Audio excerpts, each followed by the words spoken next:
Last topic हमारा क्या था? बेसिक यूनिट्स जो थी 7 बेसिक यूनिट हमने समझ ली थी, सप्लीमेंट्री यूनिट समझ ली थी। अब डेराइव्ड यूनिट देखनी है और ये देखना है कि डायमेंशनल फॉर्मूलेज वगैरह कैसे निकलते हैं उनसे, है ना, कि डेराइव यूनिट्स कौन कौन सी हैं और उनके फॉर्मूले कैसे कैसे हैं। तो सबसे पहले एरिया से स्टार्ट करते हैं। अब एरिया क्या है? एक फिजिकल क्वांटिटी है जिसका फॉर्मूला है लेंथ इनटू ब्रेथ। ठीक, अब इसकी यूनिट क्या होगी? वो है, ठीक है, लेंथ भी लेंथ ही है, ब्रेथ भी लेंथ ही है, इसका भी मीटर ही होगा, ब्रेथ का भी मीटर ही होगा। तो मीटर इंटू मीटर, मीटर का स्क्वायर। अब डायमेंशन फॉर्मूला हम इसका कैसे बनाएं ये देखना है, ठीक है। तो लेंथ भी क्या है? एक तरह की लेंथ है, इसका सिंबल एल ही तो होता है। और ब्रेथ भी क्या है? वो भी लेंथ ही है। तो लेंथ इंटू लेंथ क्या हो गया? लेंथ का स्क्वायर। और ज़्यादातर मतलब नॉर्मली किसी भी डायमेंशनल फॉर्मूले में आप किसी फिजिकल क्वांटिटी को लिखोगे तो MLT में लिखेंगे। जैसे लिखेंगे MLT में, MLT में तो मतलब बेसिकली लिखना ही है ना लास्ट में, डराइव पहले ऐसे ही करोगे। तो अब MLT में लिखना है। क्या इसमें मास आया? क्या इसमें मास आया?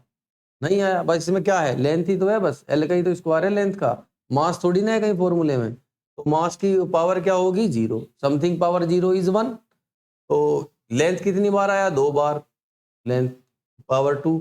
टाइम नहीं आया एक बार भी, तो टाइम की पावर 0। तो इसका ये डायमेंशन फॉर्मूला हो गया m0l2t0। सिंपल था। ये जो आया है लास्ट में, ये क्या है? इसका डायमेंशनल फॉर्मूला। तो डायमेंशनल फॉर्मूले कुछ इस तरीके से निकाल लोगे आप। तो फॉर्मूले अगर पता होंगे तो किसी का भी निकाल सकते हैं। तो नेक्स्ट सपोज हमारे पास क्या है? वॉल्यूम। तो वॉल्यूम का क्या है? एरिया इंटू हाइट, या length into breadth into height. तो लेंथ भी तो एल ही है और ब्रेथ और हाइट तीनों एल ही होंगे। तो ये क्या हो गया? एल की पावर 3। तो डायमेंशन फॉर्मूला क्या होगा? m0l3t0। ऐसे बस सिंपली निकालते रहो। नेक्स्ट अब है वेलोसिटी। अब वेलोसिटी का फॉर्मूला हमारा है डिस्प्लेसमेंट अपॉन टाइम। तो डिस्प्लेसमेंट मतलब क्या है? डिस्प्लेसमेंट भी क्या है? लेंथ है, मास है, टाइम है, क्या है? लेंथ ही है ना। तो आप तो ये देखो ना कि MLT इन तीनों में क्या चीज है? वो जो डिस्प्लेसमेंट है हमारी क्या है? एल ही है। तो एल और अपोन में क्या है? नीचे टाइम। तो एल लिखोगे, ये हो गया तुम्हारा लेंथ एल, और अपोन में क्या है? Time T. तो ये टी ऊपर जाएगा तो क्या हो जाएगा? इसकी पावर 1 है ना, तो एल की पावर तो 1 है, टाइम की पावर भी 1 है, ऊपर जाएगा तो क्या हो जाएगा? -1। पावर के साइंस क्या हो जाएंगे? नीचे से ऊपर लेके जाओगे तो भी और ऊपर से नीचे लाओगे तब भी। तो ये 1 था, ऊपर गया -1 हो गया। तो फिर इसे MLT में लिखो। तो m की पावर तो 0 है, l की पावर ऑब्वियसली 1 ही रहेगी, यहाँ 1 है। t की पावर कितनी होगी? तो ये dimension formula m0l(t-1). Next acceleration. अब एक्सेलरेशन का क्या दिया है उसने? Velocity upon time. तो वैसे एक्सेलरेशन का फॉर्मूला क्या होता है बेटे? एक्सेलरेशन का फॉर्मूला होता है change in velocity upon time, यानी कि v minus you divide by T. अब मुझे आप ये बताओ, वेलोसिटी में से वेलोसिटी घटाओगे तो क्या मिलेगा? वेलोसिटी ही तो मिलेगा, समझिए बात। अगर मैं वेलोसिटी में से वेलोसिटी घटाऊं तो क्या मिलेगा हमें? वेलोसिटी ही मिलेगा। कैसे? सपोज मैं 5 किलो में से 2 किलो घटाऊं तो क्या मिला? 3 किलो ही तो मिला, किलोग्राम, मतलब वही तो है। मास में से मास घटाओगे तो मास ही आएगा, टाइम में से टाइम घटाओगे तो टाइम ही आएगा, वेलोसिटी में से वेलोसिटी घटेगी तो वेलोसिटी ही आएगा। तो यहाँ पे भी क्या होगा? वेलोसिटी में से वेलोसिटी, वेलोसिटी ही आएगा, अपोन में टाइम। और वेलोसिटी का फॉर्मूला हमने देखा था क्या है? LT-1। तो यहाँ पे क्या करोगे आप? LT-1 लिख दो और अपोन में क्या होगा? Time t।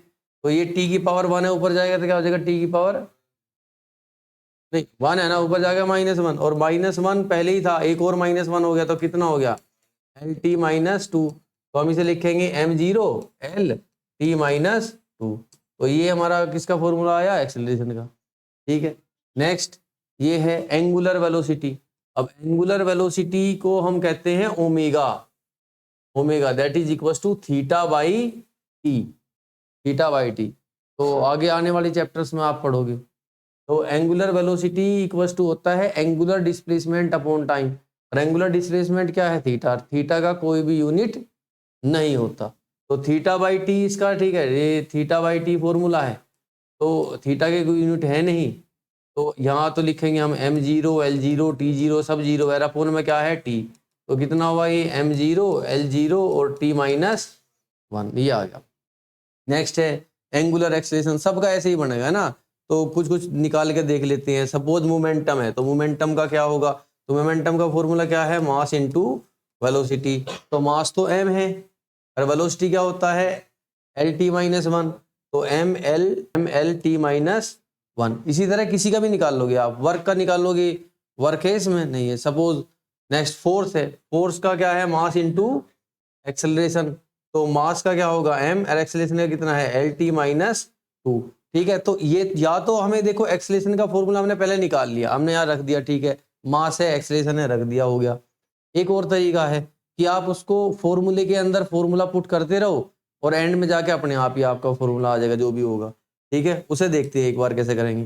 सपोज हमें फॉर्मूला निकालना है किसका, वर्क का, कोई भी डायमेंशन फॉर्मूला किसी का भी निकालना हो है ना, सपोज वर्क का निकालना है, क्या पता होना जरूरी है, फॉर्मूला क्या, फॉर्मूला पता होना जरूरी है। वर्क का फॉर्मूला क्या है बताओ बच्चों, क्या फॉर्मूला है वर्क का, फोर्स इनटू डिस्प्लेसमेंट, यही फॉर्मूला है वर्क का, फॉर्मूला होता है फोर्स इनटू डिस्प्लेसमेंट। ठीक है, अच्छा क्या हमें फोर्स का फॉर्मूला पता है, अब इस फॉर्मूले में फॉर्मूले रखते रहो जब तक सारी की सारी यूनिट्स, सारे के सारे जो हमारे फिजिकल क्वांटिटी हैं वे बेसिक में ना आ जाए, क्योंकि सारे के सारे जो फिजिकल क्वांटिटीज है यहाँ पे डराइव्ड ही है ना, फोर्स कैसी है डराइव्ड है, तो बेसिक से ही बन रही होगी किसी न किसी से, तो बस फॉर्मूले के अंदर फॉर्मूला पुट करते जाओ। फोर्स का फॉर्मूला क्या है, मास इनटू, हाँ मास इनटू एक्सेलरेशन, फोर्स क्या होता है मास इनटू एक्सेलरेशन, और ये क्या है डिस्प्लेसमेंट, ये बस क्या लिख दो। अच्छा मास बेसिक है, डिस्प्लेसमेंट बेसिक है, एक्सेलरेशन नहीं है ना बेसिक, तो एक्सेलरेशन का भी रख दो, तो क्या होगा मास इनटू एक्सेलरेशन की जगह क्या रखोगे वेलोसिटी अपॉन टाइम, इनटू में क्या है डिस्प्लेसमेंट। ठीक है, तो मास ये वेलोसिटी अपॉन टाइम एक्सेलरेशन, ये तो ये हमारा आ गया। वेलोसिटी का भी लिख दो, ये वेलोसिटी का भी लिख दो, इसका भी, तो मास इनटू वेलोसिटी क्या होता है डिस्प्लेसमेंट अपॉन टाइम, तो ये तो वेलोसिटी है। अब नीचे क्या बचा, एक टी और मल्टीप्लाई में एक एस। अब ये सब बेसिक में आ गया। अब क्या करोगे, मास को क्या कहते हैं कैपिटल एम, पावर कितनी है 1 ही है ऑब्वियसली, ये एल है ये भी एल है, तो एल की पावर कितनी हुई 2। नीचे की तरफ देखो डिवाइड में क्या है टी, 2 बार टी है तो टी का स्क्वायर, क्या होगा फिर M L two T minus, ये डायमेंशन फॉर्मूला फाइनली आ गया। क्या पता होना चाहिए, फॉर्मूले पता है, बस आप उसके अंदर फॉर्मूले रखते रहो। तो एक तरीका तो ये है, एक तरीका मैंने अभी बताया कि फोर्स इनटू डिस्प्लेसमेंट है, और फोर्स इनटू डिस्प्ले कहीं से भी निकाल सकते हो आप, ये जो फाइनल आया ना कहीं से भी निकल जाएगा, फोर्स इनटू डिस्प्लेसमेंट आया। फोर्स का सपोज हमें फॉर्मूला या डायमेंशन फॉर्मूला इसका हमें पता है, फोर्स का डायमेंशन फॉर्मूला होता है एम एल टी माइनस 2 और इनटू डिस्प्लेसमेंट का कितना हुआ एल। ठीक है, तो क्या होगा M L two T minus 2, ये आ गया। सपोज मुझे फोर्स का नहीं पता, तो मैंने फोर्स का फॉर्मूला पता है मास इनटू डायमेंशन, फॉर्मूला याद नहीं है लेकिन फॉर्मूला पता, मास इनटू एक्सेलरेशन, तो mass into acceleration into displacement आ गया। ठीक है, यहीं से भी यहाँ से भी निकाल सकते हैं, कैसे निकलेगा, मास एम हो गया, एक्सेलरेशन कितना आया था भाई एल टी माइनस 2 और डिस्प्लेसमेंट कितना है इनटू में एल, क्या हुआ M L two T minus 2, यहाँ से भी निकल जाएगा। सपोज एक्सेलरेशन का फॉर्मूला हमें पता है, अब यहाँ पे भी निकाल सकते हैं, यहाँ पे कैसे निकालोगे एम, वेलोसिटी का क्या है एल टी माइनस 1 अपॉन में टी है और इनटू में डिस्प्लेसमेंट कितना है एल, तो ये अब अपॉन में टी है, अपॉन में क्या है टी। ठीक है, तो क्या होगा एम एल इंटू एल क्या होगा एल की पावर 2, अब टी ऊपर गया 1 ऊपर गया -1 हो जाएगा है ना, तो ये हो गया टी माइनस 2। तो मतलब यहाँ से या लास्ट में जाके जैसे भी आप निकालना चाहो उसका डायमेंशन फॉर्मूला आ जाएगा, स्टार्टिंग में भी आ जाएगा अगर आपको फॉर्मूले पता है तो। क्लियर है, इस तरीके से होमवर्क यही है कि जो भी वहां लिस्ट दे रखी थी आप हर एक के डायमेंशन फॉर्मूले निकालोगे, चेक करोगे कि क्या सही है। नेक्स्ट, कुछ दूरी तो नॉर्मली अगर हम यहाँ देखते हैं तो कुछ डिस्टेंसेस तो हम आराम से नाप लेंगे, किलोमीटर में होंगी या माइल में होंगी या फिर मीटर में होंगी, सेंटीमीटर इंच में होंगी, चल ठीक है निकाल लिया हमने, यहाँ की डिस्टेंस तो निकाल सकते हैं। लेकिन अगर हम एस्ट्रोनॉमिकल डिस्टेंसेस नापते हैं, सपोज कि भाई यहाँ से सूरज कितनी दूर है, या यहाँ से कोई तारा है, कोई स्टार है, वो यहाँ से पृथ्वी से कितनी दूर है। तो आप इसे किलोमीटर में नापोगे या मीटर में नापोगे तो 10 की पावर इतनी ज़्यादा लगेगी कि उसे काउंट करना पॉसिबल नहीं है। मतलब ऐसे ऐसे कैसे पढ़ेंगी, 1000 लाख करोड़ तक तो पता है, अब इससे आगे मतलब कहाँ कहाँ तक जाओगे। ठीक है, तो डिस्टेंस की वैल्यू जो है वे 10 की पावर में जो वैल्यू लगेंगी, वे जो नंबर है वे बहुत ज़्यादा हो जाएंगी। तो इतनी ज़्यादा दूरी को नापने के लिए कुछ अलग से स्टैंडर्ड और रेफरेंस बनाए गए, क्योंकि हमें पता है कि डिस्टेंस का यूनिट अगर किलोमीटर है, अगर हम डिस्टेंस का एक यूनिट मानते हैं कि डिस्टेंस का एक यूनिट क्या है हमारा, किलोमीटर है, तो वो किलोमीटर को बनाया गया है, हमने मान लिया उसको कि 1000 बार अगर हम 1 मीटर को काउंट करें तब उस डिस्टेंस को, मैंने कहा कि वो, किसी ने भी कहा ना कि वो डिस्टेंस क्या है 1 किलोमीटर, ऐसा मान लिया गया है। और वो ऐसा भी हो सकता था कि उसको ऐसे मान लेते कि 100 बार है 100 मीटर में 1 किलोमीटर है, ऐसा भी मान सकते। वो क्या है, बस एक रेफरेंस है। तो ऐसे और रेफरेंस भी बनाए जा सकते हैं। अगर किसी दूरी को हम नाप रहे हैं और उसका नंबर बहुत ज़्यादा आ रहा है तो आप कोई रेफरेंस नाप लो, थोड़ा बड़ा रेफरेंस लो। भाई छोटी दूरी नापनी है तो छोटे रेफरेंसेस लेंगे, बड़ी दूरी नापनी है तो बड़े रेफरेंस लेंगे, और बड़ी दूरी नापनी है तो और बड़े रेफरेंस ले लो। तो एक और रेफरेंस लिया गया, जैसे 1 किलोमीटर की डिस्टेंस हमें पता है कितनी है, वो डिस्टेंस 1 किलोमीटर, 1 मीटर की डिस्टेंस लगभग इतनी है, तो ये इतनी डिस्टेंस 1 मीटर है। ठीक है, तो अब एक और डिस्टेंस है, यहां से सूरज तक की, अर्थ से सन तक की जो डिस्टेंस है, वो डिस्टेंस 1 एस्ट्रोनॉमिकल यूनिट है। उस डिस्टेंस को भी क्या माना गया, 1, लेकिन उसकी यूनिट क्या रखी, एस्ट्रोनॉमिकल यूनिट। अब कोई स्टार है जो यहां से 1000 एस्ट्रोनॉमिकल यूनिट पर है। मैंने क्या कहा कि कोई स्टार है जो अर्थ से कितनी दूर है, 1000 एस्ट्रोनॉमिकल यूनिट डिस्टेंस पर कोई स्टार है। अब हम कैसे अंदाजा लगाएंगे वो स्टार कहाँ कितनी दूर है, तो जितनी दूर अर्थ से सन है उस दूरी को 1000 टाइम्स आप काउंट करो, वो दूरी 1000 बार वो दूरी चली जाए तो वो स्टार आ जाएगा।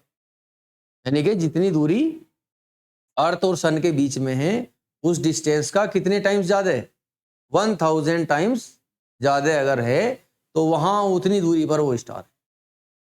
बात समझ आई। तो एस्ट्रोनॉमिकल यूनिट क्या है, एस्ट्रोनॉमिकल यूनिट बस एक डिस्टेंस है, एक रेफरेंस है जो मान लिया हमने, और वो रेफरेंस क्या है कि सन से और अर्थ तक, सन से अर्थ तक, या सन से और अर्थ तक के जो बीच का डिस्टेंस है, इस डिस्टेंस को कहते हैं 1 AU, यानी कि 1 एस्ट्रोनॉमिकल यूनिट। ठीक है, जैसे एस्ट्रोनॉमिकल यूनिट होता है, एस्ट्रोनॉमिकल यूनिट वैसे ही हमारा क्या होता है, लूनर डिस्टेंस होता है। अब लूनर डिस्टेंस क्या है, अब मून से अर्थ तक की जो डिस्टेंस है, मून से, जो हमारा मून है, मून से अर्थ तक की जो डिस्टेंस है उसे क्या कहते हैं, लूनर डिस्टेंस। ठीक है, वो लूनर डिस्टेंस है।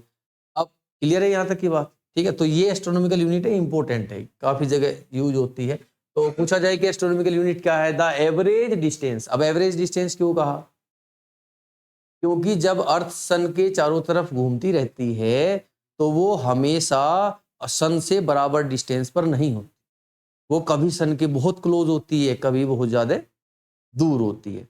तो एक एवरेज डिस्टेंस कहा कि दूर पास सबको जोड़ के एक एवरेज निकाल लो, तो जो भी वो एवरेज डिस्टेंस है, that average distance between earth and sun, that distance is known as 1 astronomical unit. ठीक है, अच्छा, वो 1 एस्ट्रोनॉमिकल यूनिट जो है वो कितना है, अगर मैं इसे मीटर में करूं तो वो मीटर में कितना है, तो मीटर में वो होगा कि 1 एस्ट्रोनॉमिकल यूनिट जो है, 1 एस्ट्रोनॉमिकल यूनिट होगा 1.5 इंटू 10 की पावर 11, इतना डिस्टेंस, इतने मीटर जो है, इस दूरी को क्या कहते हैं, 1 एस्ट्रोनॉमिकल यूनिट। ठीक है, मतलब ये जो डिस्टेंस है that is the average distance between earth and, clear है पॉइंट। तो ये भी एक रेफरेंस है, इसका रेफरेंस है डिस्टेंस का, बहुत दूर की जो डिस्टेंस है उन्हें नापने के लिए। अब ये इससे भी बड़े बड़े रेफरेंसेस हैं, उनको भी देखते हैं। जैसे हमारा लाइट ईयर। अब लाइट ईयर, ये क्वेश्चन बहुत बार पूछा था, लाइट ईयर जो है किस फिजिकल क्वांटिटी, कौन सी फिजिकल क्वांटिटी है, लाइट ईयर। इससे क्या नापते हैं हम? डिस्टेंस नापते हैं या टाइम नापते हैं? डिस्टेंस नापते हैं या टाइम नापते हैं लाइट ईयर से? लाइट ईयर, जैसे मैं कहूँ आवर जो है, आवर या सेकंड, उससे क्या नापते हैं? सेकंड से, जो रेफरेंस है सेकंड हमारा, उससे क्या नापते हैं? टाइम नापते हैं। मीटर से क्या नापते हैं? डिस्टेंस नापते हैं। वैसे ही लाइट ईयर से क्या नापते हैं? लाइट ईयर से, है ना, ईयर आ गया ना इसमें, ईयर आते हैं हम सोचते हैं कि टाइम नापते हैं, लेकिन क्या नापते हैं? डिस्टेंस। अब लाइट ईयर से डिस्टेंस नापते हैं। लाइट ईयर क्या है? अब कैसी डिस्टेंस है, कितनी डिस्टेंस है? तो लाइट के द्वारा, अब देखो लाइट की भी अपनी स्पीड है, सबको पता है लाइट की स्पीड कितनी है, 3 into 10⁸ metre per second. 10th standard में पढ़ा होगा कि लाइट की जो स्पीड है वो कितनी है, 3 इंटू 10⁸ मीटर पर सेकंड, यानी कि एक सेकंड में लाइट जो ना इतने मीटर चलती है। ठीक है, अब ये लाइट का स्पीड है। अब एक साल में वो कितना चलेगी? अब कैलकुलेट करो कि एक साल में, एक सेकंड में तो इतना ही चली, अब एक साल में टोटल सेकंड्स निकालो कि इतने सेकंड है, तो एक साल में इतने मल्टीप्लाई करोगे आंसर आ जाएगा। तो लाइट के द्वारा एक साल में, पूरे एक साल में जितना डिस्टेंस कवर होगा वो डिस्टेंस क्या है? 1 लाइट ईयर। 1 light year. अब यहां से एक साइंस का मतलब बहुत ही आश्चर्यजनक खुलासा है कि सपोज कि ऐसा कहा जाता है कि ऐसा हो सकता है कि जो स्टार्स, जो तारे हम लोग देख रहे हैं, कि ये भी हो सकता है कि वे स्टार्स अब सब खत्म हो चुके हों, वे सारे के सारे खत्म हो चुके हैं, और हम केवल क्या देख रहे हैं कि उनकी लाइट की जो वो पहले जो लाइट अभी तक आ ही रही है, और अब से शायद 1000 साल तक भी वो ऐसे ही आती रही, और बाद में पता चले, जैसे मुझे लगा, अब मैंने देखा एक तारा मैं देख रहा हूँ और उसके अंदर क्या हुआ, ब्लास्ट हो गया, और मुझे अब दिखाई दिया वो ब्लास्ट ऐसा हो गया, अब ब्लास्ट हुआ और वो फिर तारा गायब हो गया। अब बताओ कि वो तारा का क्या अभी ब्लास्ट हुआ? मुझे लग रहा कि अब क्या वो ब्लास्ट हुआ? नहीं, वो कभी हुआ होगा, मतलब हजारों साल पहले हुआ होगा, लेकिन उसकी जो रोशनी है उस वहां तक, यहाँ तक आने में उसे क्या लगा, इतना समय लगा, क्योंकि कई कई हजार साल मतलब तक लाइट चलती रहती है, इतनी दूर है वे thousands of light year distance पर हैं अर्थ से, इतनी ज्यादा दूरी है, इतनी ज्यादा दूरी है। अगर कोई व्यक्ति लाइट की स्पीड से भी चले तो वो अपने जीवन काल में किसी स्टार के पास नहीं जा सकता, वो इतनी दूर है। लाइट की स्पीड से तो कोई चीज चल ही नहीं सकती, इसे पॉसिबल नहीं है, लाइट की गति से नहीं चल सकती, अभी तक नहीं है। अब लाइट की स्पीड से कोई मिलियंस टाइम्स ज़्यादा कोई स्पीड का कोई यान अगर हम बना ले तो शायद हम जो है घूम सकते हैं सब जगह के, हर स्टार वगैरह सब देख सकते हैं, या दूसरी दुनिया देख सकते हैं, जो भी है, मतलब समझे, बात क्लियर है। तो लाइट ईयर क्या है? The distance travelled by light in 1 year, एक साल के अंदर लाइट के द्वारा जो डिस्टेंस कवर होगी, that distance is 1 light year. और 1 लाइट ईयर में कितने मीटर होते हैं? 9.461 इंटू 10⁻15। राउंड आप इसका राउंड ऑफ करोगे तो 9.5, बस इतना ही कर पाओगे ना, 9.5 × 10⁻15 इतने मीटर, या इतने मीटर जो ना एक लाइट ईयर में इतने मीटर होते हैं। क्लियर है पॉइंट? नेक्स्ट, ये एक डिस्टेंस है, और ये जो डिस्टेंस है ये आप देख ही रहे हो, 1 पारसेक, ये उससे भी बड़ी है। 1 पारसेक में कितने लाइट ईयर होते हैं? 3.26 लाइट ईयर। मतलब लाइट अगर 3.26 ईयर्स तक चलती रहे तो वो 1 पारसेक का डिस्टेंस कवर करेगी, इससे भी बड़ा रेफरेंस है। बात समझ आ रही है? ये क्लियर है ना पॉइंट? तो अब जो 1 पारसेक है उसको कैसे माना गया? 1 पारसेक कितना है? तो 1 पारसेक का मतलब है, सपोज ये हमारा क्या है, यहाँ पे देख लो, बहुत अच्छा डायग्राम है, ये सन है और ये अर्थ। तो सन और अर्थ के बीच का जो डिस्टेंस है उसको क्या कहते हैं? 1 एस्ट्रोनॉमिकल यूनिट। अब 1 एस्ट्रोनॉमिकल यूनिट की आर्क, 1 एस्ट्रोनॉमिकल यूनिट की आर्क अगर किसी पॉइंट पर, अगर किसी पॉइंट पर 1 सेकंड का एंगल बनाती है, 1 सेकंड या 1 आर्क सेकंड भी कह देते हैं, कितना एंगल फॉर्म करती है? 1 आर्क सेकंड का एंगल फॉर्म करती है किसी पॉइंट पर या सेंटर पर, क्योंकि कोई भी आर्क का जो सेंटर होगा, आप उस आर्क को पूरा बड़ा करोगे तो एक सर्कल आपके पास आ जाएगा, ठीक है, तो मैं कहूं कि ये आर्क किसी ना किसी की तो सेंटर होगी, इसका कहीं ना कहीं तो सेंटर होगा। अच्छा, सपोज कि इसका सेंटर यहां है।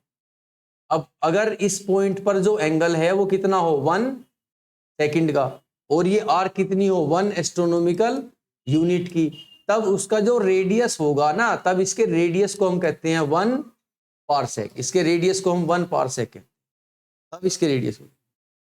ठीक है, अब देखो सिंपल सी बात है, 1 एस्ट्रोनॉमिकल यूनिट की आर्क, 1 एस्ट्रोनॉमिकल यूनिट की आर्क किसी पॉइंट पर कितना एंगल फॉर्म करती है, 1 आर्क सेकंड।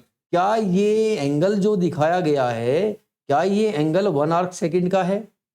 और क्या ये 1 आर्क सेकंड ये क्या होता है, कितना है ये? क्योंकि हमें तो चीजों का डिग्री में पता है, ये कितना है। क्या अगर मैं कहूं आपको नॉर्मल पेंसिल पेज लेकर आप 1 आर्क सेकंड का एंगल ड्रॉ करो, क्या आप एंगल ड्रॉ कर सकते हो? नहीं कर सकते। इस एंगल को तो नहीं, आप इससे 100 गुना एंगल मैं बड़ा अगर आपको कहूंगा आप ड्रॉ करो, तब भी नहीं कर पाओगे। इतना छोटा एंगल है, इतना ही छोटा एंगल है। कितना छोटा एंगल है, मैं देखे तो 1 डिग्री, 1 डिग्री एंगल तो हमें पता है कितना है ना, 1 डिग्री एंगल जो है उसके अंदर 60 मिनट होते हैं।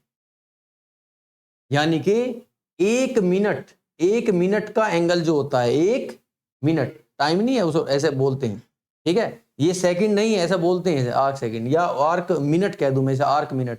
तो 1 आर्क मिनट या 1 मिनट का जो एंगल है वो कितना होता है, that is 1/60 degree, 1 arc minute का। और 1 आर्क मिनट में कितने आर्क सेकंड होते हैं, 1 आर्क मिनट में होते हैं 60 आर्क सेकंड। यहां पे 2 ऐसे से लगा, 60 आर्क सेकंड। तो अब मुझे बताओ कि 60 आर्क सेकंड में मैं कह सकता हूं कि 1/60 डिग्री होंगे। तो 1 सेकंड या 1 आर्क सेकंड में कितने डिग्री होंगे, 1/60 into 60, that is 1/360, 100 degree. 1 degree का 36वां भाग 1/3600 times of 1 degree, that is 1 arc second. अब 1 सेकेंड का 1/36वां पार्ट का एंगल फॉर्म करना क्या पॉसिबल है? नहीं है, बहुत छोटा एंगल। अब कोई आर्क है, मानो मैं ये कहूं यही आर्क है, अब इस आर्क को अगर मैं यहां सेंटर लूं तो ये इतना एंगल फॉर्म करेगी। अब मुझे एंगल की वैल्यू कम करनी है तो मुझे ये डिस्टेंस बढ़ानी पड़ेगी। अब मैं जैसे जैसे दूर जाता रहूंगा तो एंगल की वैल्यू कम होती रहेगी। तो अब मुझे इतना छोटा एंगल लेना है, तो डिस्टेंस ये आर्क का जो सेंटर होगा ना वो भी बहुत दूर होगा, ये गांव पार हो जाएगा। अब आर्क कितनी बड़ी ली है उसने, 1 एस्ट्रोनॉमिकल यूनिट की, यानी कि आर्क ही जो सन और अर्थ के बीच की डिस्टेंस के बराबर की आर्क है। अब वो इतना छोटा एंगल फॉर्म करेगी कहीं, तब वो जो रेडियस उसका होगा, रेडियस मतलब ये अर्थ से और यहां तक का रेडियस जो है, ये जो रेडियस है, इस रेडियस को हम क्या कहेंगे कि ये रेडियस कितना है, ये जो रेडियस है दैट रेडियस इज 1 पार, तब ये रेडियस 1 पारसेक।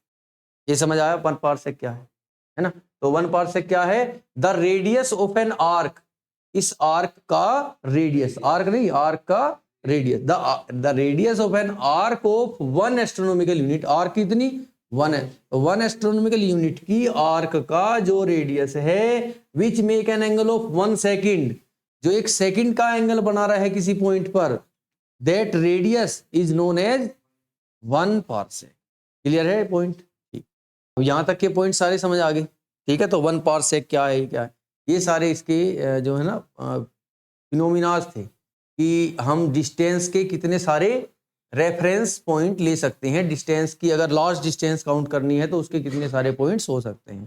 ठीक, अगेन हम यहीं आते हैं फिर उसी पॉइंट पर कि जो हमारा डायमेंशनल फॉर्मूले हैं। अच्छा, पहले अब डायमेंशन फॉर्मूले करने से पहले मैं एक छोटी सी बात पूछूंगा कि हमें डायमेंशनल फॉर्मूले करने क्यों हैं, है ना? हमें डायमेंशनल फॉर्मूले क्यों करने हैं? तो डायमेंशनल फॉर्मूले से बहुत सारे काम होते हैं, इससे डेरिवेशन होते हैं, इससे ये पता चलता है कि ये इक्वेशन गलत है या सही है। सपोज मैंने आपको एक रिलेशन दिया, जैसे ये कई सारे रिलेशन है, speed equals to distance upon time. मैं कह रहा हूं कि बताओ क्या ये सही है? क्या ये सही है? ये सही क्यों लग रहा है आपको? क्योंकि बता दिया हमने, टीचर ने बोल दिया ठीक है भाई डिस्टेंस अपॉन टाइम होगा, बुक में लिख रहा है, आपने कहा ठीक है। तो लेकिन अगर मैं कहूं कि प्रूव करो कि ये सही है, कैसे करोगे? डायमेंशनल फॉर्मूले हमें ये चेक करने में मदद करते हैं कि ये जो इक्वेशन है ये सही है या गलत है, या किसी इक्वेशन में कोई चीज मिसिंग है, ए बी कोई कांस्टेंट दे दिया, उस कांस्टेंट का क्या होगा, वो कांस्टेंट वहां पे डिस्टेंस होगा, एक्सेलरेशन होगा, फोर्स होगा, किस तरह का कांस्टेंट होगा, ये समझने में मदद करता है, जानने में मदद करता है। और एक सिस्टम यूनिट के एक सिस्टम से दूसरे सिस्टम में चीजों को लेके जाने में मदद करता है। जैसे कि मैं कहूं कि स्पीड तुम्हारी क्या है 18 किलोमीटर पर आवर, बताओ कि मीटर पर सेकंड में इस स्पीड को कन्वर्ट करो तो क्या होगी?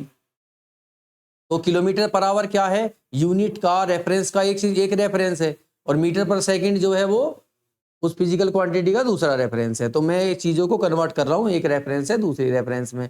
तो जो सिंपल हैं वे तो आराम से हो जाएंगी, आपको पता है आप क्या करोगे, मीटर पर सेकंड में लाने multiply by 5/18 and you will get the 5 metre per second, तो निकल जाएगा।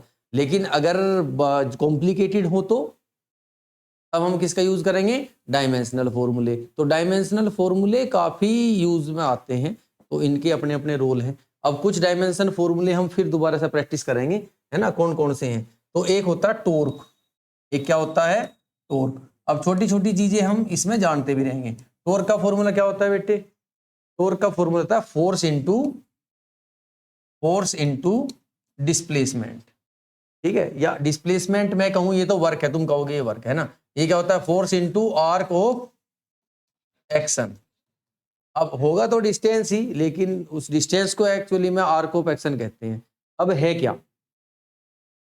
तो सपोज अब मेरे पास कोई टेबल है, यहाँ कोई टेबल है और मुझे इसे खिसकाना है वहां तक सीधी लाइन में, तो मैं इस पर फोर्स लगा रहा हूं और फोर्स लगाने से डिस्टेंस कवर होगी, ठीक है, वहां तक चला जाएगा।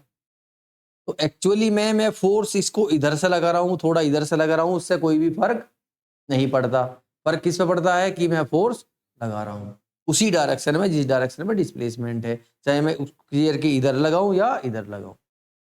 लेकिन अगर मुझे किसी चीज पर फोर्स लगा के उसे सीधा नहीं चलाना है और मुझे उसे घुमाना है, तब क्या इसको मान लो कि इसको मुझे ऐसे घुमाना है, तो मैं फोर्स इसको ऐसे घुमाना, ठीक है। अब मैं फोर्स एक बार तो यहां लगाऊं और एक बार मैं फोर्स यहां लगाऊं, तो घुमाने के लिए किधर साइड कम फोर्स लगेगी? जितना दूर होगा। एक गेट है, मान लो कि इस तरह से एक गेट है, अब उस गेट को क्या करना है? ओपन करना है। तो मैं इस गेट को ओपन करने के लिए या तो मैं इसे यहां से पकड़ के ऐसे खींच रहा हूं, या यहां से खींच रहा हूं, या यहां से खींच रहा हूं। कहां से सिंपल है? जब मैं यहां से खींच रहा हूं या यहां से ऐसे खींच रहा हूं तो आराम से घूम जाएगा। अब मतलब यहां और यहां में अंतर क्या आया? फोर्स तो उतना ही अप्लाई हो रहा है, मैं यहां भी उतना ही फोर्स अप्लाई कर रहा था, यहां भी इतना ही कर रहा हूं। सपोज और कोई एग्जांपल लेते हैं कि एक नट बोल्ट है, क्या है? Nut bolt. अब मुझे इसे खोलना है, अब मैंने क्या किया, एक बार तो हाथ से घुमा रहा हूं ऐसे, दूसरी बार मैंने इसमें चाबी लगाई, इसमें मैंने चाबी लगाई इतनी डिस्टेंस की और मैं घुमा रहा हूं, और अगली बार मैंने इस चाबी को और बड़ी चाबी लगाई ऐसे इस डिस्टेंस की। अब बताओ किससे आराम से खुलेगा?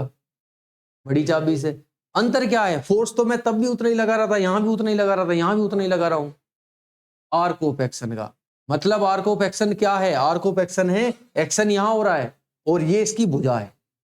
अब भुजा एक्शन की जो भुजा होगी वो जितनी ज्यादा होगी टॉर्क उतना ही ज्यादा होगा। टॉर्क का मतलब होता है चीजों को रोटेट कराने में जो फोर्स लग रहा है। अब जब चीजें सीधी रेखा में चलती हैं, सीधी लाइन में चलती हैं, तब एक्चुअली में जो उसको चला रहा है वो फोर्स ही है। लेकिन जब घुमाते हैं तो केवल फोर्स उसे घुमाने के लिए योगदान नहीं कर रहा, वहां पे डिस्टेंस का भी रोल है कि आप घुमा कहां से रहे हो। एक्शन यहां हो रहा है लेकिन आप बल कहां लगा रहे हो, इसके पास या दूर। जितना दूर बल लगाओगे वो उतनी आसानी से घूम जाएगा। यानी कि टॉर्क के अंदर दो चीजें आ गई, गोल घुमाना है तो स्पेशल केस है, स्पेशल केस है तो केवल फोर्स से काम नहीं चल रहा, और क्या है, इसका भी रोल है। ठीक है, तो फोर्स की जब फोर्स के साथ साथ और क्या आएगा, आर्क ऑफ एक्शन। ठीक है, अब इसका डायमेंशन फॉर्मूला हमें फॉर्म करना है, तो आर्क ऑफ एक्शन भी क्या है, डिस्टेंस ही तो है एक तरह की। ठीक है, अब फोर्स का डायमेंशन फॉर्मूला हमें पता है, तो ये है कि फोर्स का कितना डायमेंशन फॉर्मूला है, ml/t-2, और ये हमारी आर्क ऑफ एक्शन है, इसका कितना होता है l, तो ये हो गया ml/t-2। अब एक बच्चा कह रहा है मुझे याद नहीं है फोर्स का, मुझे फोर्स का डायमेंशन फॉर्मूला याद नहीं है। चलो फोर्स का फॉर्मूला तो याद होना चाहिए। अब फोर्स का फॉर्मूला क्या है, मास इंटू एक्सेलरेशन, और फिर क्या बचा इंटू में आर्क ऑफ एक्शन, यानी कि ऐसी है। ठीक है, अब एक्सेलेरेशन का याद होगा उसे, सपोज एक्सेलेरेशन का भी याद नहीं है। अब एक्सेलेरेशन का कितना है, वेलोसिटी अपॉन टाइम। ठीक है, मास इंटू डिस्प्लेसमेंट। अब वेलोसिटी का याद होगा, सपोज वेलोसिटी का याद है, तो अब बताओ क्या होगा, m वेलोसिटी क्या होती है, l/t-1 इंटू में l divide by t।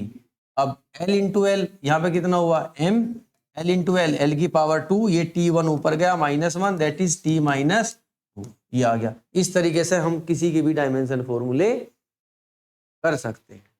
Clear है पॉइंट। नेक्स्ट लेक्चर में हम पढ़ेंगे साइंटिफिक फिगर्स। ठीक है, और कुछ चीजें, एक्यूरेसी क्या है, प्रिसीजन क्या है ना, डिफरेंट, और डायमेंशनल जो फॉर्मूले हमने किए हैं इनके एनालिसिस, इनके यूजेस कहाँ कहाँ है, और बस यही सब चीजें इस चैप्टर में। ठीक है, नेक्स्ट लेक्चर में करेंगे।